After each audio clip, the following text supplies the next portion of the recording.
Bonjour, en fait j'ai un enfant de 7 ans avec asthme, allergie, il ne peut prendre donc aucune huile essentielle, j'entends tout le temps attention si asthme. Alors je viens d'en faire une vidéo, non seulement les enfants avec asthme et allergie peuvent prendre des huiles essentielles, mais en plus c'est très recommandé. Alors vous allez me dire, attendez, je comprends plus rien. Magali vient de faire une vidéo en disant pas si on a de l'asthme et de l'allergie, et là elle nous dit oui. C'est très simple, si aujourd'hui je vous vends une huile essentielle, je suis vendeuse d'huile essentielle, je vais vous dire, pas pour les enfants, pas pour les allergiques, pas pour les asthmatiques, pas pour les femmes enceintes, pas, en fait pour personne, d'accord? Pourquoi? Parce que je cherche à éviter l'aspect procédurier, je cherche à éviter qu'on m'attaque. Donc pour éviter qu'on m'attaque, j'ouvre une large barrière et je dis pour personne, comme ça moi je ne suis pas attaquée. Maintenant, imaginez qu'on est en consultation, ou vous êtes avec un médecin aromathérapeute.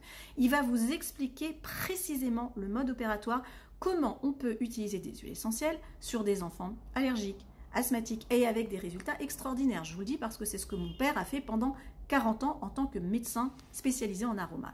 Évidemment, pas n'importe quelle huile essentielle, pas n'importe comment, pas avec n'importe qui, et selon, encore une fois, un mode opératoire particulier. Maintenant, je vais vous donner encore une autre clé.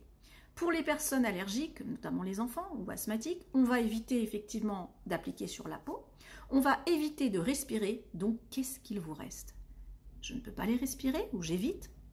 Je ne peux pas en appliquer sur la peau. Il me reste donc quoi?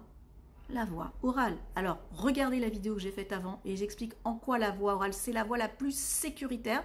Je sais, ça peut surprendre, étonner, mais j'ai fait une vidéo où j'explique pourquoi, du comment.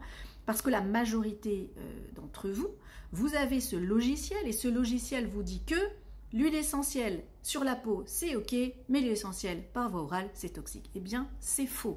Si l'huile essentielle, elle est toxique, peu importe que ce soit peau, nez ou bouche, elle restera toxique, d'accord?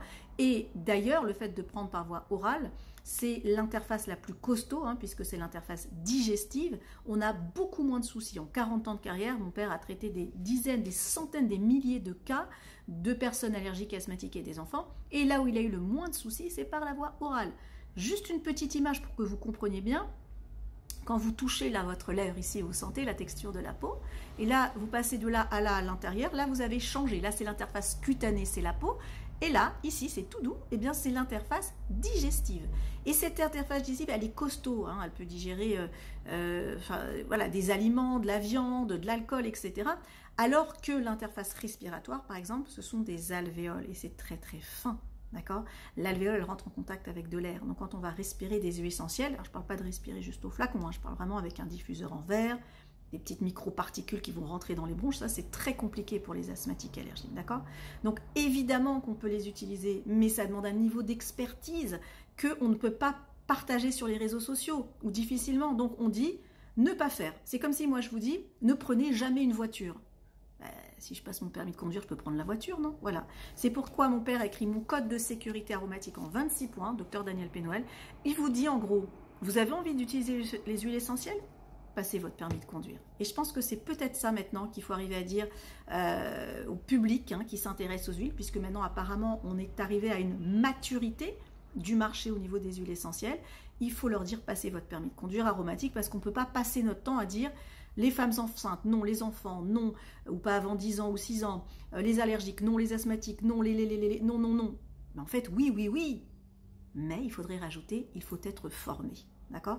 Et je pense que ça peut-être ouvrir, plutôt que des personnes se disent, bah alors je pourrais jamais, elles se disent, ah oui, je peux, mais il faut que je me forme. Je peux, mais il faut que j'aille consulter. Vous voyez, c'est peut-être cette petite notion qui manque aujourd'hui, parce qu'aujourd'hui, les huiles essentielles, c'est devenu un vrai business. Alors nous aussi, là, on est une entreprise familiale depuis 40 ans, et on propose des huiles essentielles. Mais évidemment, c'est une tradition familiale, c'est une transmission, on sélectionne nos huiles, et on est vraiment avec un marché de niche. Donc aujourd'hui, pour moi, ce n'est pas simple de démocratiser cette information, parce que les gros marchés d'aromathérapie, ils veulent vendre les huiles essentielles, coûte que coûte, mais derrière, il n'y a pas la connaissance profonde de, je vais dire le terme, de la médecine aromatique, d'accord?